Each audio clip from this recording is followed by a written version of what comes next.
Alright, what's up everybody? Welcome to Orone 254 Network once again. A platform that's coming to you to provide positivity up to the end. We ensure we educate, we entertain, and at last we inform you, depending on which guests we are bringing to the platform. We really thank you people for the subscription are given to the channel. Amazing, that's amazing. Bless up. Remember, we are coming live from AVC, an abbreviation of Elgon View College Institution. Remember, their September intake is almost done. You should get in touch with them. Maybe you want to do photography, you want to learn videography, you want to do photography here in EVC, you should consider getting in touch with them and get quality education. They believe in quality education. And remember, their branches are all over in 3 counties, that is in Migori, Kisii, and Kapenguri. You should get in touch with them for quality education. You have never seen this institution around. You should check this video out. Rico, drop it like a start. Are you looking for quality college education? Look no further. Elgon View College intake is already ongoing. Are you a Form 4 leaver or you did not attend any school? Worry not. Elgon View College got something for all of you. We are certified to offer both courses in ICM and NEC, diploma and certificate. We also offer short courses to equip you with necessary skills to earn a living. From electronic installation, we give you nothing but the best electronic engineers, tested and certified. The Elgon View Driving School brings to you nothing but the safest drivers in town. Safety comes first. We produce the best tailors in town, guaranteed with the best tailoring facilities, with the most experienced instructors. We also offer transport and boarding facilities. Call us on 0723 016700 or email us at elgonviewc@yahoo.com or visit our website on Alright, that is Elgon View College. You should get in touch with them for quality education. They believe in quality education. And remember, they even offer boarding facilities. You shall get in touch with them and treat them. For this particular episode, we deliver positivity at the end. We ensure we bring to you people that will inspire you, they shall motivate you. For this particular episode, the ladies are represented. Wamesema the Orone 254 wajaleta mwanamke kidogo for the few episodes that have dropped in YouTube. But this particular episode, we have considered you. Finally, guess who's in the building? ABBIGAEL CHEROP. How are you? I'm fine. How are you? I'm good. I'm very fine. How are you? I'm good. I can't complain. Mm-hmm. I'm doing well. Mm-hmm. I'm blessed and I'm happy. Hata naweza ona you are very blessed. You look good. Thank you. How is the going? Umekuwa kuaje huku nje? Huku nje nimekuwa fiti. Nashukuru Mungu and I can't complain. Life is just going well. And I'm so positive about everything. Yeah. Tumejaribu 1-2 siku zingine kuhost na Orone 254 Network. Kidogo mtupiga chenga hapo kidogo kwa WhatsApp. Tunakaa na hey tumekuwa banging spear kwa DM jamani. But finally you are here. I'm really sorry I've been busy. But finally I'm here. That's what's up. Yeah. Maybe you have never seen this lady. He had a show na alikuanga show yake alikuwa maacha tu hivyo. It's very she has a very good potential. She's a very determined lady. She had started a show known as 10/10. And let us start from that story even. You started a channel, you started a show known as 10/10. Kidogo mambo sijui kiende hivi ama sijui ilifanyika. Sijui account ilichukuliwa na government ama sijui nini ilifanyika. Wapi government yetu unakaanga hivi kidogo umesema anything against the government. Channel yako unasikia kidogo na support finance bill. Subscribers wameshuka wote. What happened to your show? Okay, thank you for the flowers first. I really appreciate that you see a potential in me. And what happened to the channel? It's there. The show is where to pause kidogo. But something different is coming. Something different is coming. Yeah. Asa wewe ambia tu watu kwanza. I tell to your audience because you had a very good platform, you have a very good background of starting in the show. Ulikuwa na everything facilities but kidogo sijui what happened. Okay. Kidogo viatu ili change. Tulianza kuvaa Air Force. Lazima uliamua all white kidogo. All white. So we were still doing sneakers but we went for something nice and good. But the thing is thank you for the viewers that I used to have in 9/10.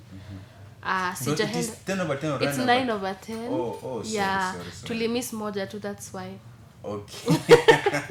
Ama ukonda kufanana na kama citizen ukonda kama no, be unique. Create something that's you and that's different. That's what's and what happened is that we paused for a little while, but the thing is it's coming back, but not as 9/10. Something different is coming up.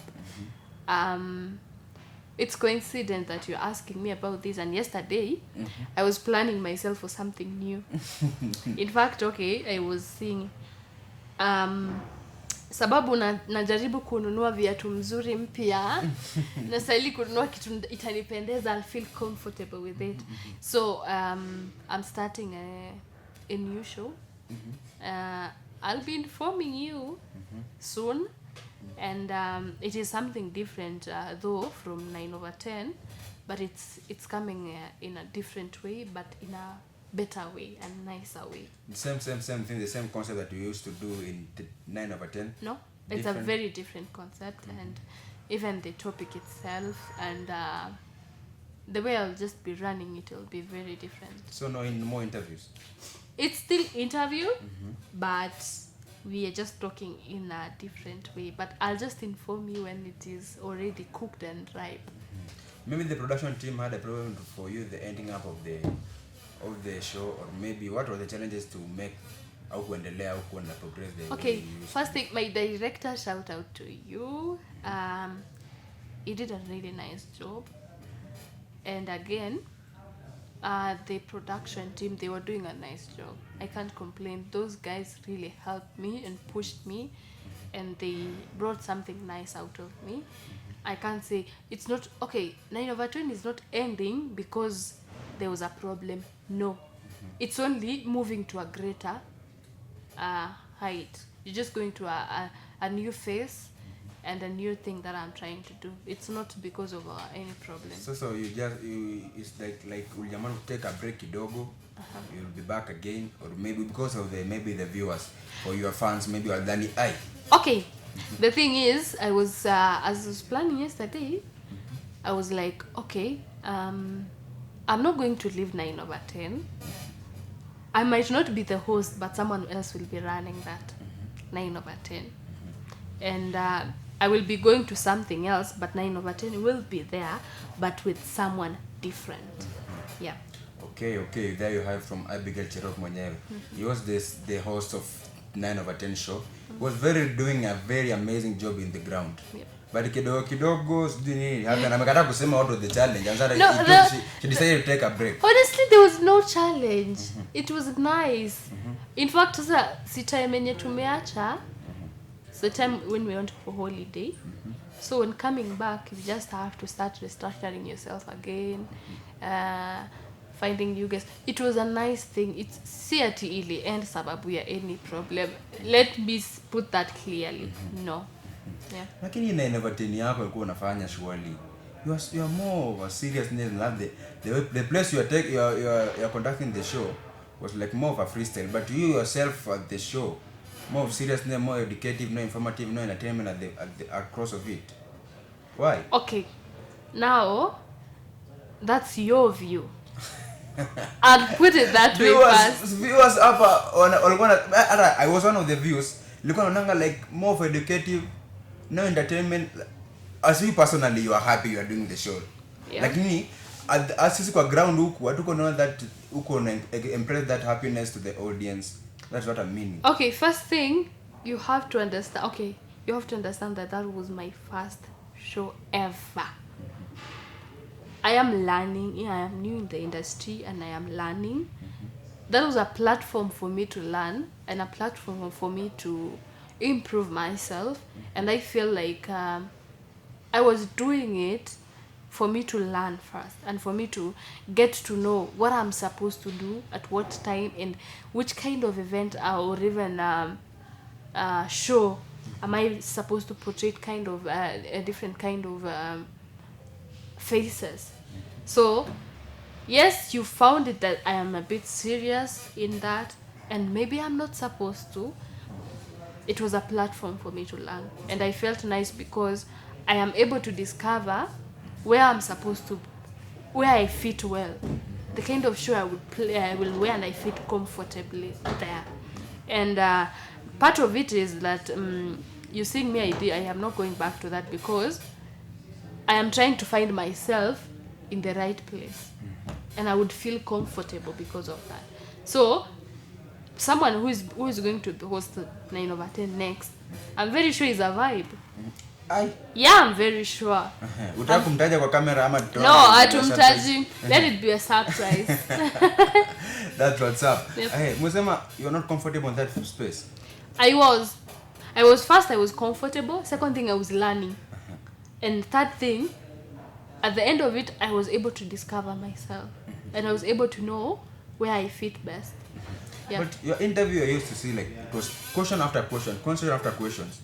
How was it? How was the plan? That the script was no more of a lifestyle story like how we do here in okay. First thing, how you run your show, it's scripted.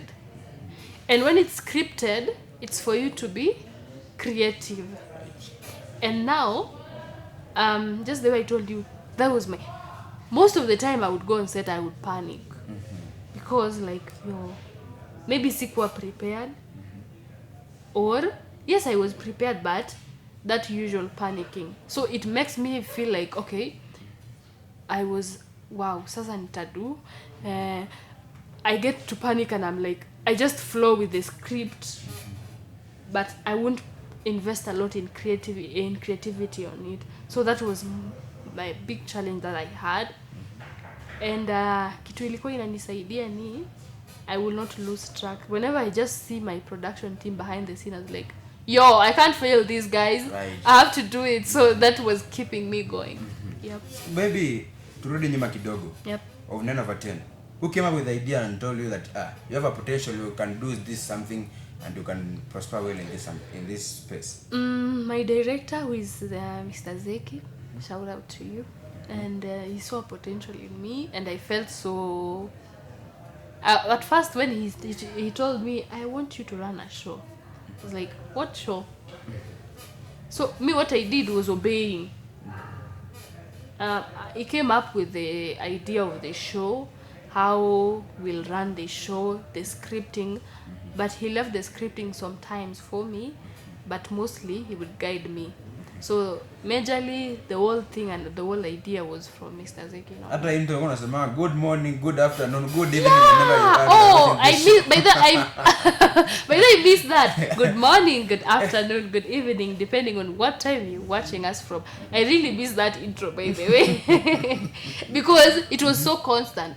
Sometimes I felt like I need to change, but the director was like, that is the script. But it's a very unique way. Ever when is using on a weekly show. Yeah. Good morning, good evening, good afternoon, depending on which time we're watching this show. And okay. In fact, our first episode, we showed like that. Imagine. Wow. So, so you picked that from me. So the thing is, even what Obida is doing is, always jua time yenye mtu ana watch your show. Right. Because naweza pata nimeupload already kwa YouTube na mtu hawezi pata at the exact time as I did. Of course. And naweza pata after even 2 days. So I'm like, okay, let me download and get to watch. So that's why I'm saying that. So it finds everyone well where they are at their own timings. Yeah. It's a very nice intro, by the way. Thank you. Give flowers. Watu wengi wanatumia, pia nilitumia kidogo juzi naona pia Obina anatumia nasema, that was something indeed. As all the ideology came from the director, Mr. Zeki. Yeah, it came from him. The whole thing, the whole idea. And the more I did more episodes, the more I felt like naweza alter hii kidogo, but I can't because the whole essence of this thing from the start ilikuwa imescriptiwa, and the whole idea mwanzilishi wake alikuwa na yeye. Then you are new in the environment. Yeah, and kuambiwa tu enda hivi ni hivyo ndio unaenda. Unajua venye kondoo wanafukuzwa waende so that's the same thing. I understand. Yep. Asa the ideology yote ikakuja how is 9 over 10? Was it of 9 question or how the concept came of the name of the show came up? First time the way my director really wanted it was exactly 9 questions, and you ask your guest, and that's it. You have like a discussion 9 in the questions. middle. Yeah, 9 questions. So in these 9 questions, katikati ya hizi 9 questions kuna ile swali nitakuuliza na itatufanya to prolong the conversation.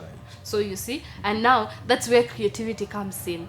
You pick from I ask you a question, you answer it, and I pick one thing from what you've said, and we prolong that conversation. You see? Yeah. But now, as the time goes by, questions kept being added. Sometimes you feel like you don't want to limit to the 9 questions. You just want to push it to 10 or even 11, because kuna ka interest fulani, and kuna ile curiosity, you want to know more or even talk about something more and more. Yeah. Maybe how many episodes did you do before you take a break? I did a lot of episodes. That is kubuki how much, because first time I did like, hey, I don't have a count of those episodes because I did like 2.5 times. So nilifanya hizo episode. But I think ningapi kweli? I'm not sure. I can't say. I can't pick my hands on it. Numbers umesema kana. Numbers, your favorite episode? Wow, my favorite episode was with Mr. Sinde. That was my favorite. Or was that something nilifanya kwa show nilifanya maybe because the other? No, okay. Kitu hata it's not a big. So amazing ukafurahia. Ukasema at the end of the day ukasema I love and I've done something. Okay, first thing funny thing about that interview. Kumbuka mtu na interview, I know him and we've never talked for that much, and I'm feeling a bit goosebumps, and I'm like, wow. And again, I didn't know that day I was going to interview him, it was his birthday. Okay. So it gets to a question I'm asking, you're born? Then he say I'm born February this month, and in fact today is my birthday. I'm like, yo, really? I saw the episode, Mr. X. Yep. So it's like, wow, kumbe today is your birthday. And again, the kind of flow of conversation that we had together, it was so amazing. Sometimes there's this episode I won't forget. I ask a guest questions, amekwama. Wow, you would sweat because anakuachia the flow, and you ask the questions, they like I'm like, okay, why are you not? So unajua sometimes you feel like, are you okay? But your interview was like, are you not rehearsing with the guest before on set? Okay, before on set sometimes. Because unajua there's some personal question lazima uwezi rusha to someone. Honestly, there was no personal questions that I ever asked. And even before we go on set, I would just give my guests sometimes namwambia, these are the questions that I'm going to ask you, so keep it in mind. So that episode that you shot, you say mtu hang up kwa nini, you haven't uko rehearse hapo nyuma before? Alikuwa amerehearse, nilikuwa nimemuonyesha. Shida ilikuwa I think alikuwa muoga. So that was the problem. Yeah. That was the worst experience, the worst episode maybe you have. Not even, I won't call it worst. It was a learning time for me, because ukipata guest kama huyo, it challenges you to know how to handle that. So I think I was challenged, but I was happy at the end because I was able to know next time if I ever have an interview like this, there's the way I will do things. Yeah. So your amazing episode was missed up when you doing. Yeah, it was so amazing. Sasa ukasema the worst episode, usema you didn't have any worst episode. I honestly didn't have any. Hey, kuna ile yenye ulisema you feel comfortable. It's a free space. Speak out. Don't. Yeah, you're not forcing something out of me. I'm not forcing. Bana kuna tu ile episode na feeling tu hapana. No, I never had that. Unasema yako tu ni mbele mpaka mwisho. I hate negativity a lot. I don't know, spread positivity. Yeah. Positive things will come out on your side. Negativity, okay, to my negative side. Yep. That's what's up. Hey, again, I've seen you. You're more, from the way I know you, you're more of a spiritual. You're more spiritual. You're very religious. Should I call religious or spiritual? You're more of a spiritual. Okay, I don't know where you will place me. Okay, you're comfortable in everything. Unajua kuna wengine wanaambianga you are religious. I'm not religious, I'm spiritual. Okay, whichever the way, whatever the way, you know, there's a difference being spiritual and religious. Yeah. Religious, ni kanisa. Teach us your way, master. Preach, sister. Preach. Preach. Okay. Being spiritual is different from being religious. Religious mostly majors on where you're brought up in terms of church. So kuna kama mimi, I was brought up in African Gospel Church. There is where I grew up and I knew Christ there. And now there's being spiritual. Being spiritual is having that personal relationship with God. So get the difference. Okay. Yeah. You are more of a spiritual. I've seen you in your many ways. Hata nichukue spiritual. When religious mnajua wewe you are very of a Christianity way. Umejua haya. Sijui kama ni Uislamu, anajua tu ni Mkristo. You are very spiritual. How is Bejani nani amekuwa grounded you to spiritual way ukaanza like nini or maybe the background atujui ni nini? My background is I am from a pastor's home. My dad is a pastor, my mom is a pastor. That's what's up. Yeah. And I think when I get to say that to people, so they think, no wonder you are like this. No, I'm not like the way you're thinking me. Like in the way you conduct yourself, no, I'm more of a spiritual young girl. Labda yuko damu, labda mzazi yake, the way you have said your parents honestly, are pastors. This is the irony. Like people, okay, because I come from a pastor's home, I am like this. No, the thing is, yes, I was grounded and brought up from that Christian family, but the thing is, sequentially get to have that encounter with Christ. That's the time I felt like this is my turning point in life, and this is my first time having to know Christ. Because there's a difference of getting to know God because you're introduced to Him by someone, or because you're brought up in a Christian family, and there's and on the other hand, having that spiritual growth by yourself. So I grew up in that Christian family, went to Sunday school, went to church. But of course, you're brought up in a family. The way you conduct yourself nowadays, the way people I know you before, and people maybe they knew you before, you conduct yourself like in more of a Christianic way. Mtu anajua tu because it's a daughter of a pastor, maybe is the one anajiconduct in this way. That's a lie. Yes, it's a lie. I would confidently say that. How? Because mimi by the way sikuanga venye niko sahi. People change. There's one thing that you have to know, and change is inevitable. Lakini give flowers to your parents that they grounded you. Honestly, I would give flowers to them, to dad and mom. Shout out to you. So the thing is, for me to be where I am right now, it was a personal decision. Because way back before even that personal decision that I made, trust me, I was living my own ways.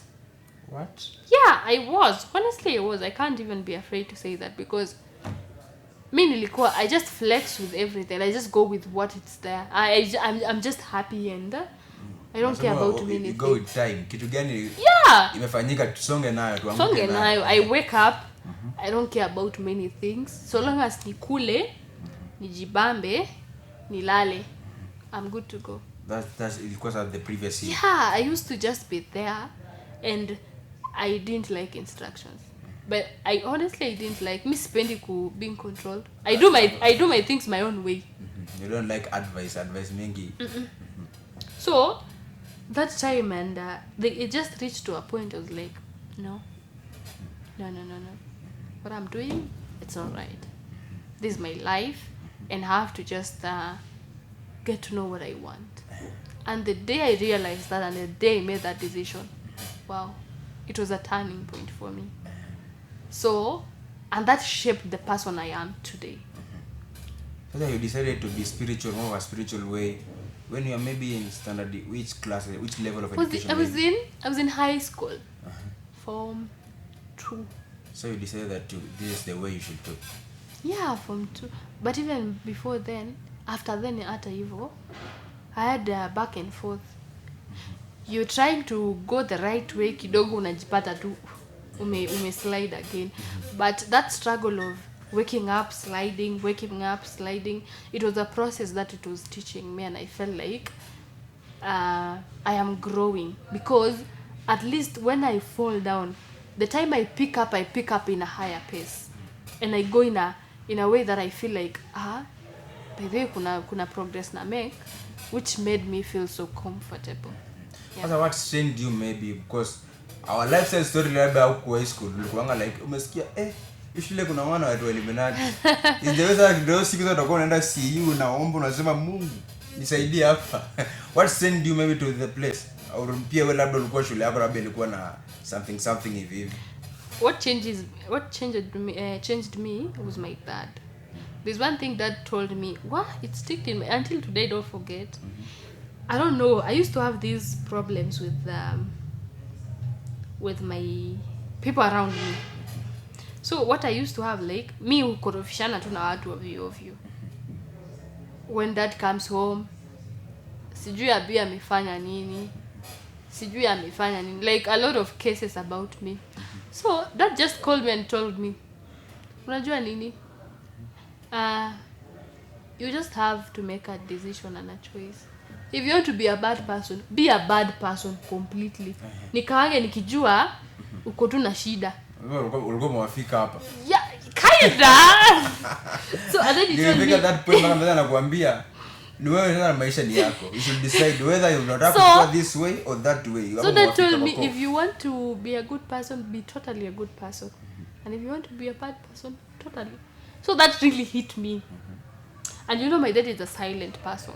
Yule mtu ana story mingi. But ukisikia amesema hivyo, ujue umemfika mahali. Ujue tu you are really done. What was the thing he told you? I told you like, if you decide to be like this, be like that. If you don't want that, you know, I went back.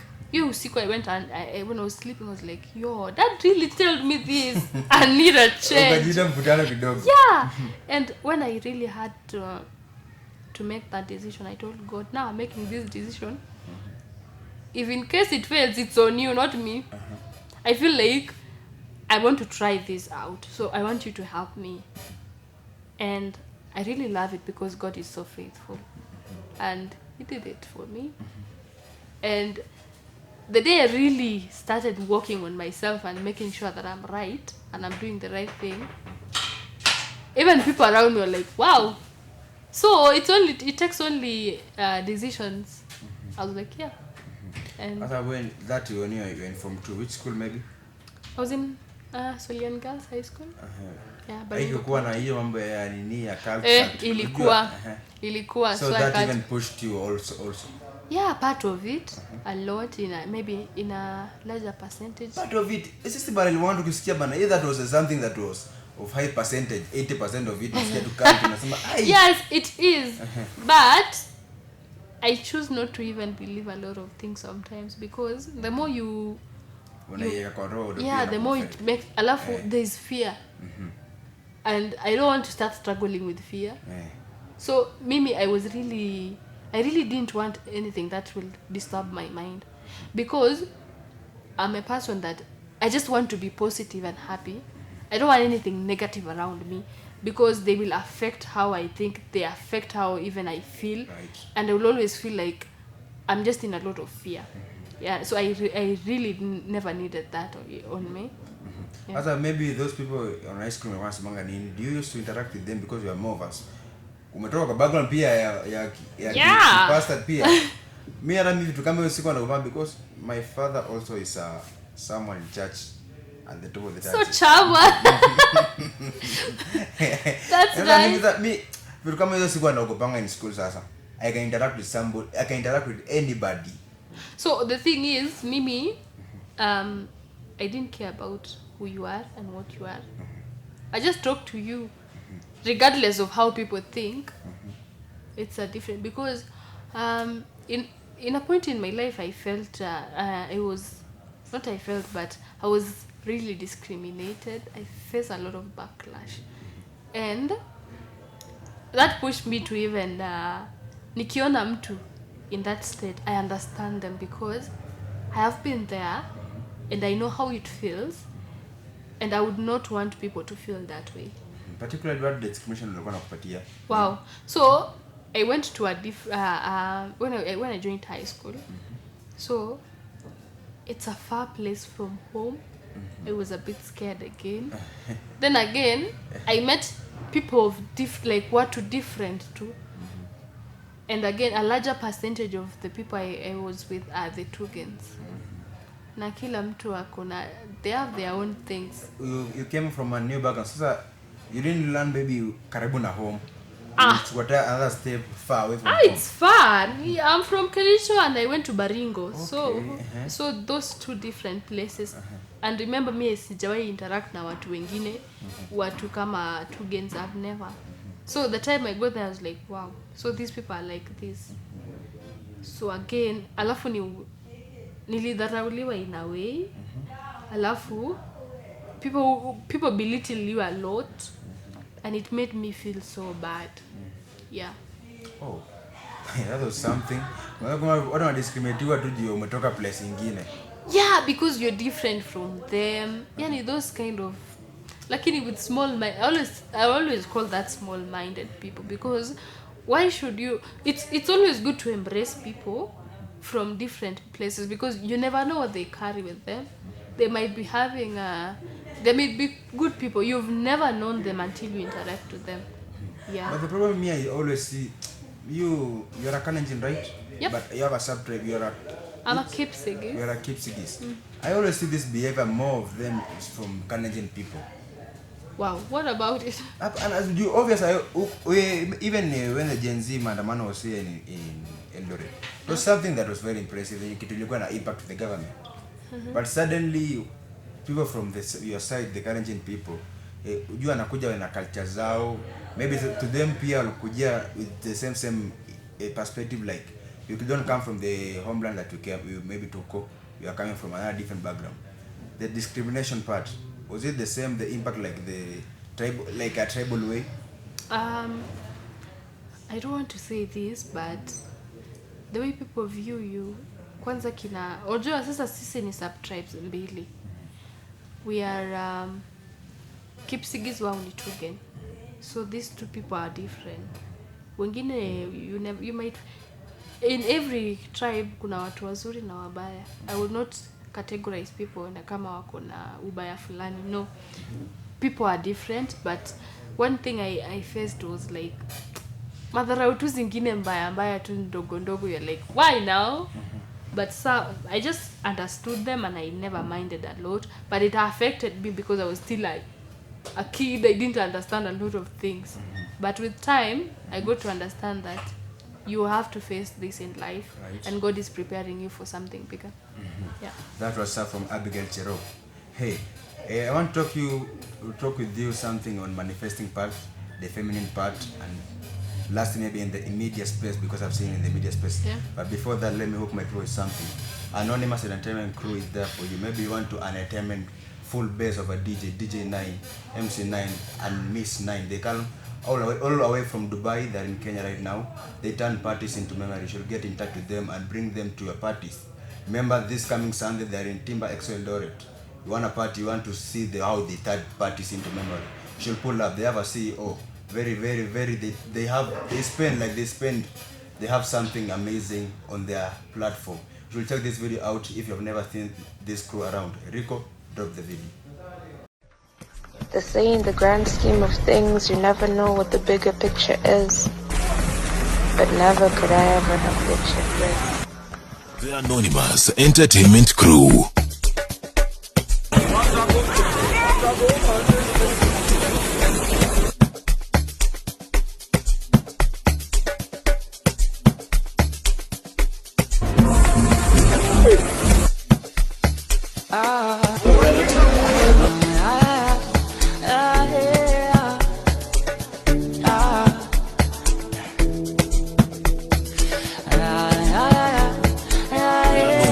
Entertainment Crew.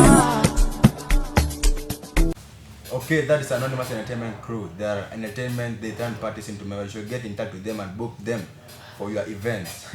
back to the platform, Orone 254 Network. We are hosting a lady Abigail CHEROP, Abigail CHEROP.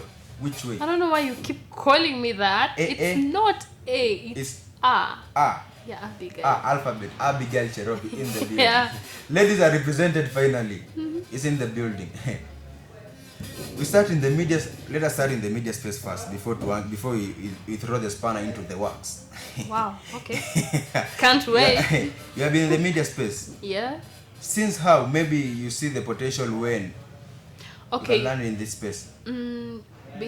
Me being here in the media space, I feel like I was prepared so earlier for it. In this context, like the time I knew that I could be a good public speaker is when I was in primary.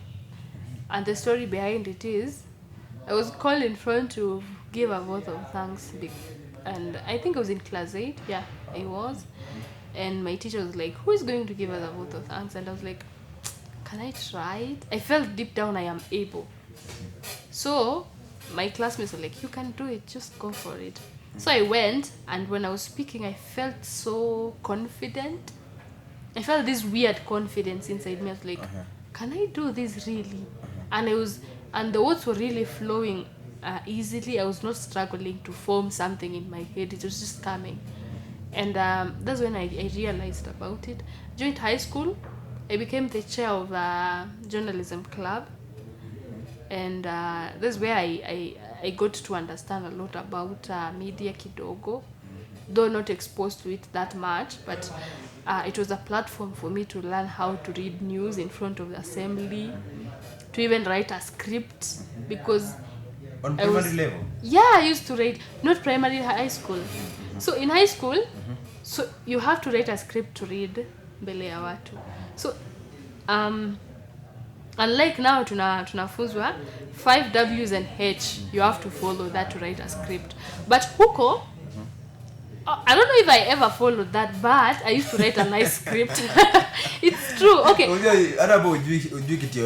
just write. Yeah, I used to write. And the funny part is, the script I would write, my teacher will recommend, it was always nice. So, ningejiandikia script, niandikie wenzangu script pia. So like I was the one to write scripts za wase, waende tu wasome. And I would do sometimes anking, but most of the time I was left to do anking because I used to have that confidence. In front of a large audience, I would do it. Umetupeleka mbio, umetupeleka primary, ukaturusha kitambo high school, ukaanza kuandika script. Maybe when was this? Maybe ilikuwa lini ndo kaanza kusema you started maybe anchoring of the news. Was it in primary level or secondary level? It was in secondary level. When form, or maybe you started the thing on? It's in form 2. Form 2. You realized that you can be a nice anchor. Yeah, that's the time I really knew that kumbe naweza fanya hii kitu. Yeah, and my teacher was like, you can do it, just try it. So the first time I read, I really freaked out. I was having shivers like something else. Kumbuka, this is not a small audience. In form 4, form 3, 2, 1, and each class wako na wanafunzi over 100. So the whole school is almost 1,000. Talk of the teachers. Tena uko class teacher yuko hapo. Sijui mwalimu wa nini yako hapo. It was giving me shivers. But the first time I did that was like, nilitetemeka, yes, but at the end of it I was like, I can do it. It's only for me not to focus on the crowd sana. Ukiona watu usione macho, ona tu vichwa ukiendaga hivyo. Yeah. And maybe maybe look at spiritual background your family, then you started doing this thing of media personnel. How they took it? Maybe parents say they support you and saying, hey, you have something, you can do something, you can be someone, a very good person in the media space. Or they support, any support from the parents? Yeah, of course. I have a very, very nice parents. That is secondary level. They knew you were anchoring news in secondary level. Did they ever know even? Waliwahi jua kweli? Kinda. Niliwahi sema tu kwa mom. So, when I told them about it, they're like, I hope it's not affecting your studies. I was like, yeah, I'm good. I know how to balance it well. So long as tu nisichanganye vitu mingi, I'm good to go. So I was to focus on my studies and my and the club I was running and what I love. So it was easy for me to do that. And when I told them, they're like, it's okay, so long as to they were concerned about my studies. This is quite affected, but I told them I'm good. So that was my safe side. Yeah. Also, kamanza hivyo secondary education ukajiona tu you want to be a media personnel. Yeah, I was done with it, and my dad was like, what are you going to do? Like I'm going to do mass media. And they were like, it's fine, you go and do. My work is to pay fees. And your work is to learn. Yeah. Hey, you have a very understanding background parent, man. So as wengine walikuwa wanaambia unataka kufanya media, kuuliza media, unataka kuona kamera. Well, my parents bana wako wanaangalia ni vitu za simu kwa pana kwa kamera nini. Wanaona like umetoka kwa the space they want. Unajua kulewanga na background nyingine ya Christianity way. See, I'm not saying it in a bad way. Like wanajuanga tu wewe mtoto ya pastor. You need to go hivi, uende hivi, itakani ufandike kwa vitu kama hizi. Maybe umepata kazi kama ya marketing and advertising. They don't understand if it's all is from media, from journalism and mass communication space. Maybe they want to understand like it's an evil way. Lakini your parent will say, you want to study in media space. My work is to do what and your work is to do what.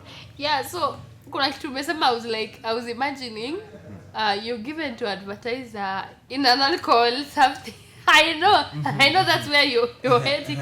So they might think they're like, why are you advertising this? This is something not nice. It's not good to drink, and you know that. And why are you So they need to understand that it's just an advertisement. Okay, though hata mimi siwezi fanya, but it's okay.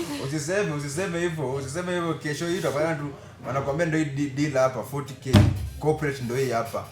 They hand us dry hapa. It calls for tough decisions. What yeah. Of it? No. Untafikiria mara mbili. I'm not gonna talk about that. Okay. Yeah. You're not even to discuss about the branding and the corporate of the thing. Yeah. This how. Umemaliza hivyo high school, your parent told you, this is the way. You came to join Elgon V College to that the mass communication. Yeah, I joined. That was in January. I joined here, Elgon V. And my first time joining and trying to learn. It's a new space. It's a space where I have interest and passion in. So I have to invest myself in it. And the moment I did, and thankfully I just got very supportive lecturers around here. So they helped me a lot, and I am so thankful about that. And the first time I did my news anchoring, wow. You are with me. I have the video on my platform. Yeah, the lady that is on my platform, you are anchoring news. Yes, she is. Continue. Give him a flower. Lazima nichome. Acha nichome hiyo siku about that day. Allow me to choma? Yeah. Yeah. Umekuja Orone 254 usichome. Usijaribu nyumbani. I'm not burning in a bad way. Okay, I'm just reflecting on that day.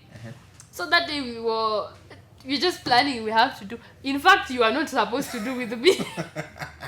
Funny. But previously we had planned we will do with you. Yeah, by then we had planned. A week before. Then shida ikatokea. Where who show up?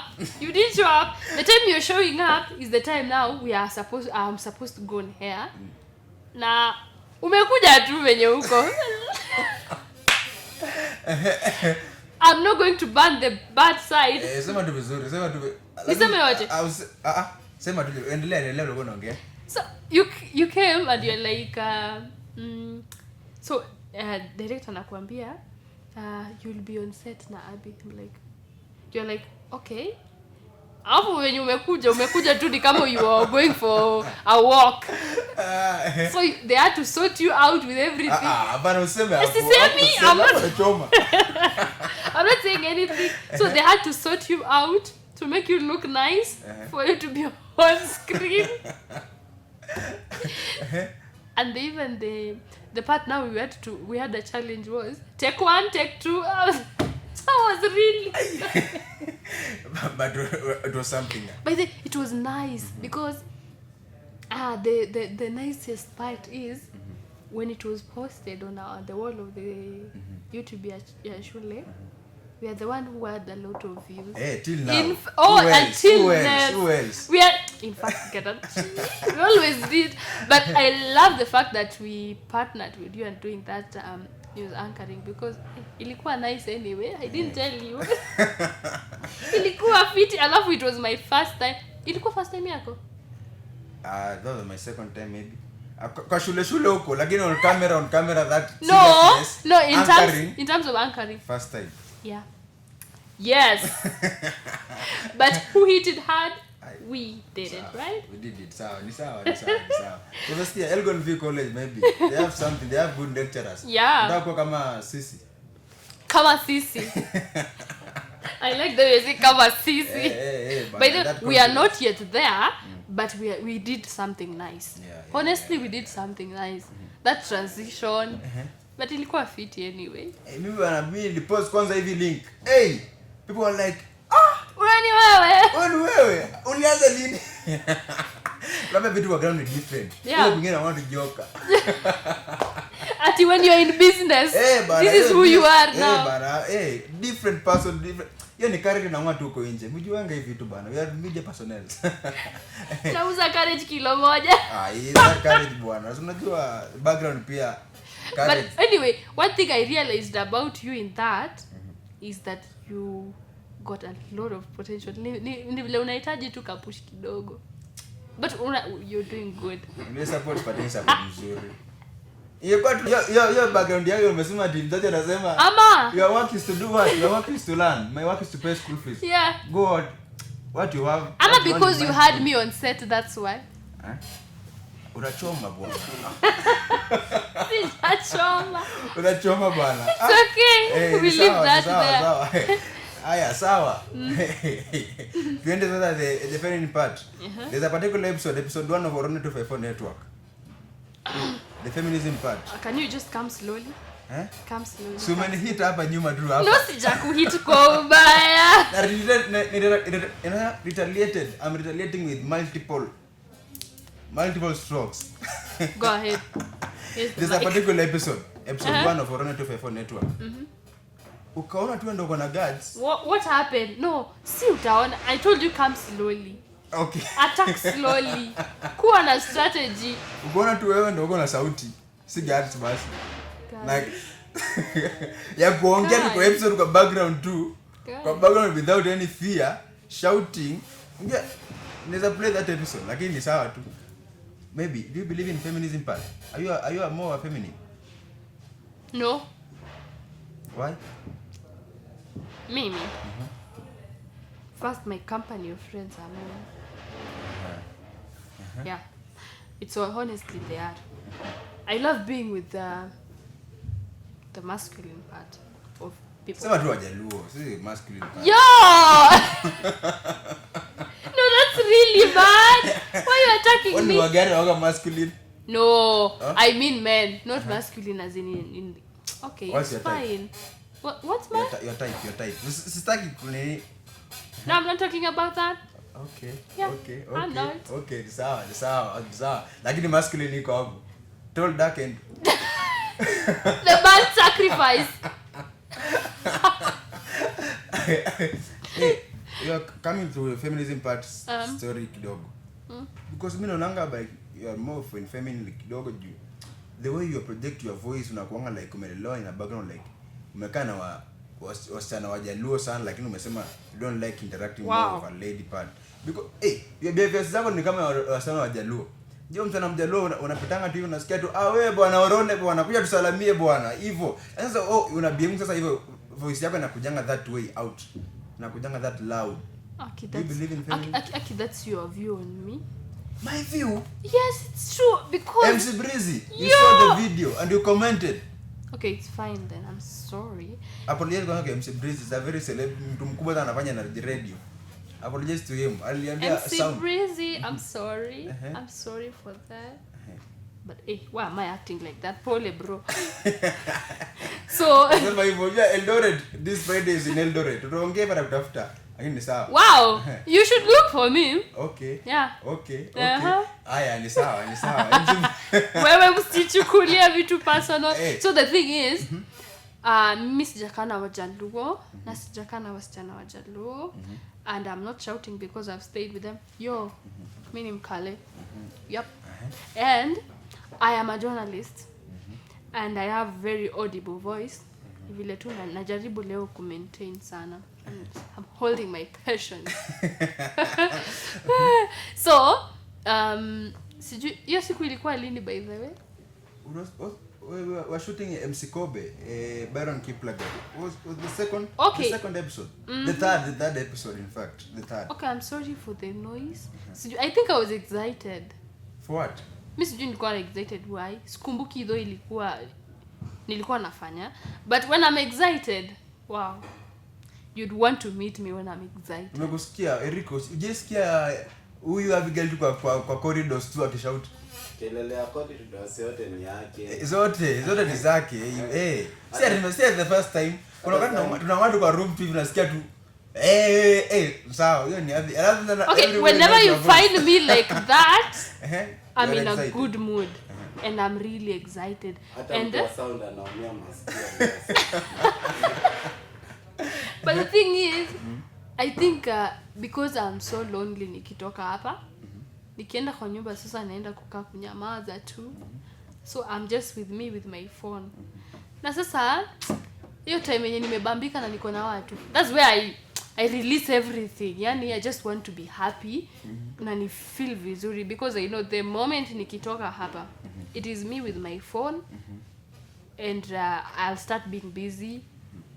Na sitapata time ya kujibamba na kujinice. So ile time nimepata tu kama hii when I'm here in school, I just be happy. Maybe I might shout and I'm sorry for that, but I don't always shout. Why are you making it always look? Shout. See I want miss kujua Abigail. Okay, thank you for banning it. Thank you. Unaribu soko, aribu kabisa. Okay, but aribu kabisa. She's a very feminine girl. Very cool, very humble, very caring, very loving. Hey, this is getting personal. Wewe nisijaribu hiyo bande, nisijaribu kwa mashemeji. Ni sawa. Okay. Moving on swiftly. Umesema feminine part, umesema wewe unapenda interaction with men only. Not only yo. Hey. A kind of percentage. Okay, honestly, I love being around gentlemen because these are people, they are opposite sex and at the same time, they're people you will talk to. Can masculine? Okay, can I talk? So, the thing is, whenever you're around them, see, Ojo, there's a difference between men and women. And there's those conversations we'd have with men, especially watu mmezoeana na wao and you're friends with, you feel so comfortable and you're like, you can talk and just talk. Na you won't feel like, just sometimes you talk to girls and they're like, you're afraid of telling them a lot of things because kesho utasikia kwa nani. Right. Na nani. No, I don't want to trend. I just want to be happy and talk and feel free. So, it makes me feel like, But anyway, I've had a bad background about friends. Mimi na ubeshte sana. It doesn't work out that much for me. Also, maybe the way you project your voice ni ulikuwa from the company you always unapenda maybe wazazi ama kuna mzazi pia anapenda kutalk kama wewe. So me, I don't have a company, let me say that. I'm very precise about that. I don't have a company. I would feel like leo ni wewe. Mimi ni mtu wa indoors first thing. Na mimi upenda kukaa kwa nyumba sana. Mimi sipendi kutoka. Asa the projection of the voice will tell. Because my mom has that. My mom is that vocal preacher. Mama kuchoma mpaka nyumbani choma. Mzazi. Nimechoma, mama nimechoma. But he's a vocal person and she's also a singer. Okay. So you see where the voice comes from. Okay. So yangu instead nikuwe muimbaji na becoming a pastor, no, I went to a different direction. Okay, I just had my own desires and passions and to pursue. So instead of that, I went to a different space, which is journalism. And apart from that, because I can't sing, can't be that singer mzuri. You can't sing? No, I can't be that good singer like mom.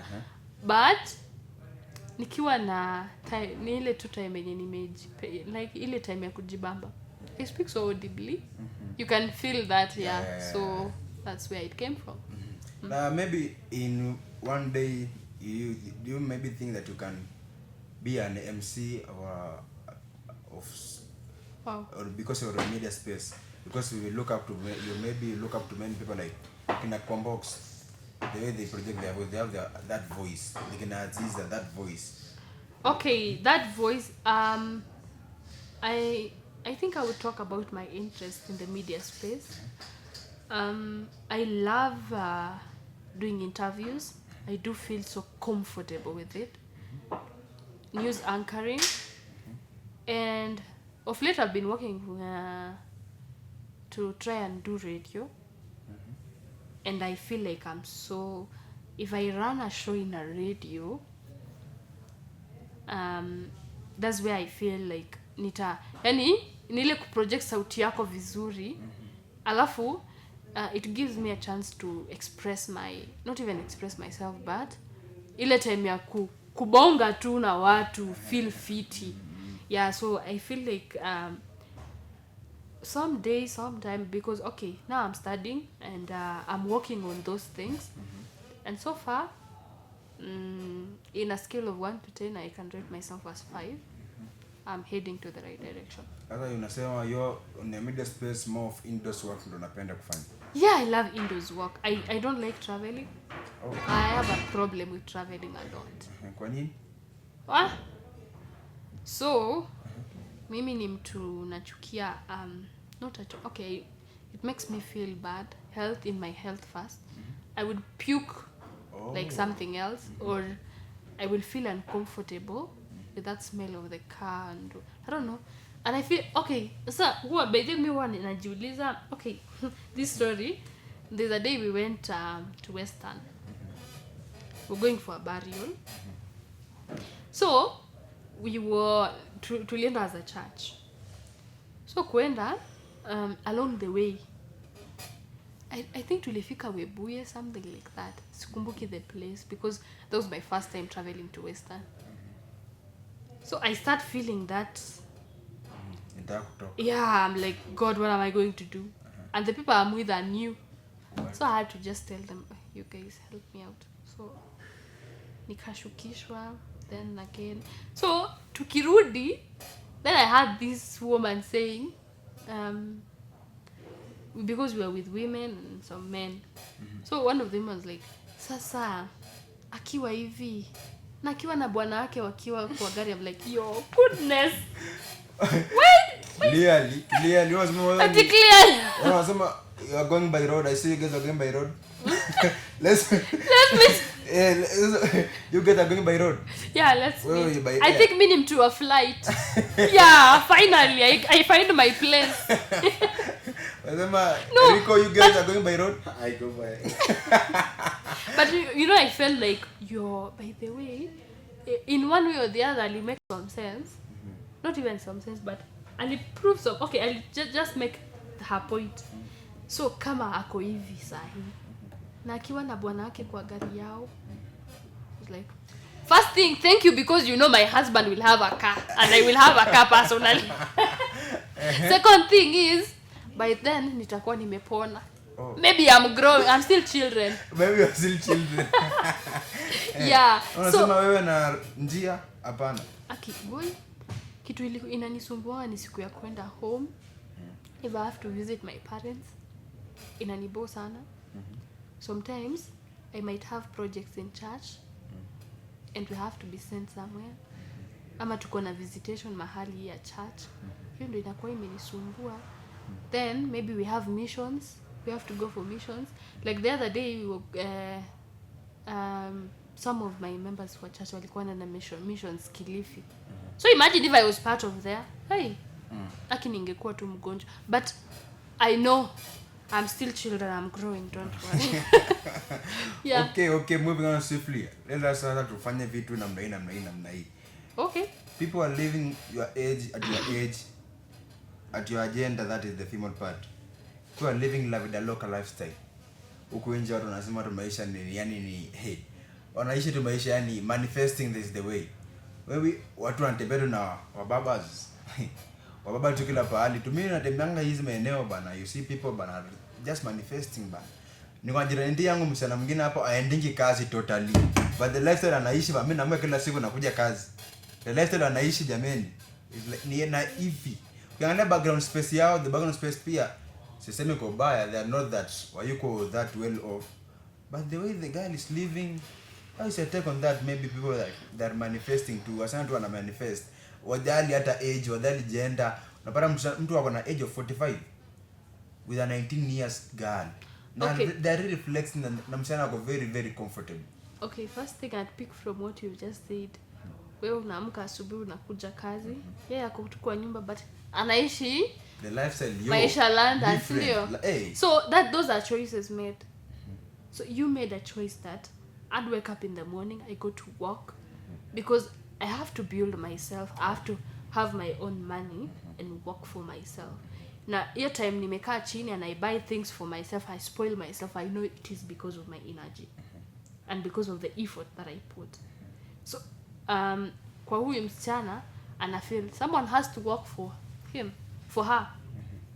Like mbaba za aende huko nje. Okay, mbaba za will be there for her. But one thing for sure, there's a return for that.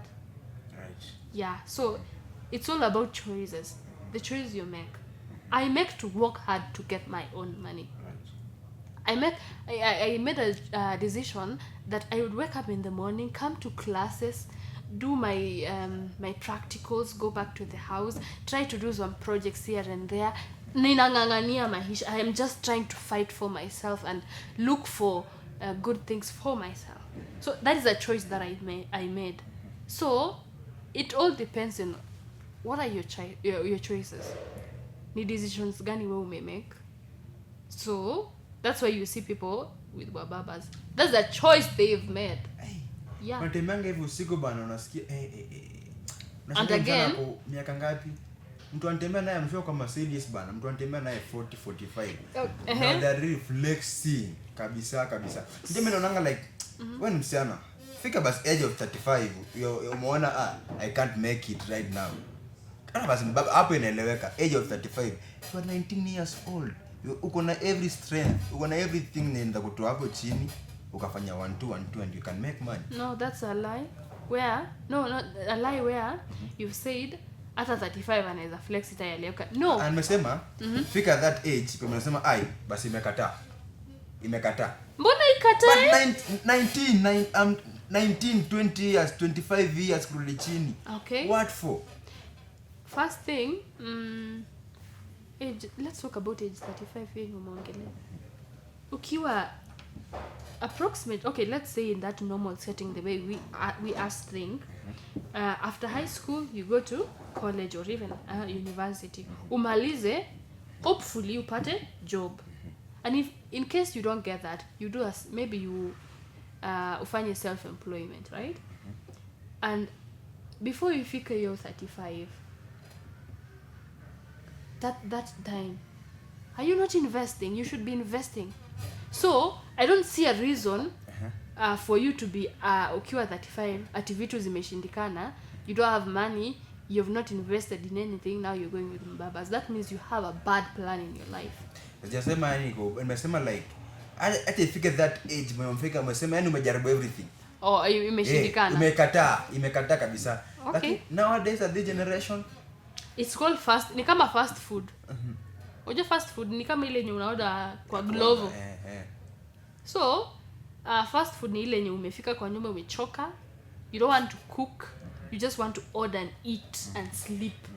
So that is the kind of life girls want these days. Ile you're in need of something, or there's these new clothes that are trending and you want to buy them, and deep down unajua mzazi hawezi nipea ido, or there's that kind of lifestyle you want to live but hawezi fikia. So that's why you see they just want to hook up themselves with wababas and get money from it. And maybe how do you think about this social media thing? The social media is the thing that is making people to be overspend of money, of nini. Maybe to you, have you maybe kuna consuming a lot from social media, unasema today let me take a break of social media? Okay, personally, because what you consume, it's what will make you feel like. And many people, maybe the girlish people, they are really flexing on manifesting part only. They just don't wataki kuweka any strength of work, wataki kuweka strength yote kwa something, wataki kufanya kitu yote, kutumia nguvu takaido za siku hizi. Maybe how do they think, because obvious they are consuming a lot from social media and wanataka kuishi lifestyle yenye wanataka celebrity wao anafanya nini, anafuatilia celebrity fulani, anataka kwa lifestyle ikuwe kama same with the particular celebrity, but the problem is you are not putting any effort on work. So one thing first, you don't have to copy someone. Live your life. Stop trying to imitate someone. Right. Because the moment you do that, you're stretching yourself and struggling to reach to a point where you're not even you're not yet there. Yes, you would want to be there, but why are you straining yourself to be where you really want to see yourself na watu wengine na wewe mwenyewe hujafikia hapo? So one thing, and again, what you consume in social media, si sababu umeona Diana Maru amenunuliwa something nice, you want it too. No, just go slowly. Life is a step, you just go slow. It's one step at a time, and you'll reach where you want because you have been patient, and you will reap the best. Right. Yeah. And maybe how's your take on people for this generation? People should take maybe the social media break, or maybe because many people, the generation that we are in, many people are consuming a lot from social media, and it's really affecting their lifestyle. Okay, I would not say taking a break, but I would say managing what you do in the social media. Always be specific with what you are seeing. See the nice things and things that will impact you, and things that will bring a positive vibe within you. Usidwell in things that you know they will frustrate you and bring a lot of negativity. That's what I can say. That's what's up. People that are manifesting, the guys, people that are manifesting, see your life. You need to change. There's nothing like manifesting. We are living a life, the local lifestyle, but it's not for you. It has more impact on work. Hey, I want to finish like this before we wrap up. I want to read you a quote, because you said you are starting a channel. What is the name of the channel? It's yet to come. Yet to come. Yeah. There's a quote here. I quote. It says, "Our greatest weakness lies on giving up. The most certain way to succeed is to try one more time." It's a takeaway home. And thank you so much. It's going to make me be speedy in what I'm doing. And the promise, it's coming, guys. So wait and watch. Hey, so this trying one more time is back. Abigail CHEROP is back on the internet. Yeah. The name, you can sell the name, tell the name to the audience. What do I do the name? Yes, your cameras, where watakupata wapi, and maybe the YouTube channel that you are creating, where they should find you. The camera is here. Okay, on YouTube it's Trends with Abby. TikTok it's at Abby CHEROP. X it's at Abigail CHEROP. Yeah. That's what's up. That's from Abigail CHEROP, the first lady on the show on Orone 254 platform, Orone 254 network. We really appreciate you. Thank you for the invite, for honoring the invite. Thank One you more so again much. tukikuita pia Orone 254 network. Usifeel like tumekufinya sana, tumekuita sana. Abigail trends with Abby iki trend. As per name it says trends with Abby. But we really will support you for the channel. We will put more effort. Any support you need from us, from Orone 254 network, the whole team, for the production team. You just say ufai hata kunini, usistrain huko. Mbona ni strain na niko na mtu wangu hapa? That's what's up. We ended like this, Eriko, on a high note. People, see you in the next episode. That's what's up.